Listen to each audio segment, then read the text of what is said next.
बिस्मिल्लाहिर्रहमानिर्रहीम। अस्सलामु अलैकुम वरहमतुल्लाहि वबरकातुहू। आबिद राजा चैनल की तरफ से आज मैं आपको बहुत ही प्यारा एक वजीफ़ा बताऊंगा। ये अमल आप इसलिए करें कि अगर आपके घर में बीमारी और गुर्बत नादारी ने बसेरा कर लिया हो तो आप ये अमल बिला नागा 7 रोज़ तक हर नमाज के बाद 112 बार पढ़ कर दुआ कीजिए। पढ़ना क्या है? या राज़िकु या रहमानु या रहीमु या सलाम। फिर पढ़ लें, या राज़िकु या रहमानु या रहीमु या सलाम। फिर एक बार पढ़ लें, या राज़िकु या रहमानु या रहीमु या सलाम।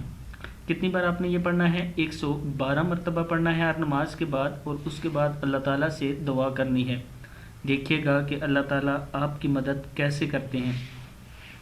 इस वीडियो को भी आपने आगे शेयर कर देना है ताकि आपके दोस्त वगैरह भी पढ़ सकें। अस्सलामु अलैकुम वरहमतुल्लाहि वबरकातुहू।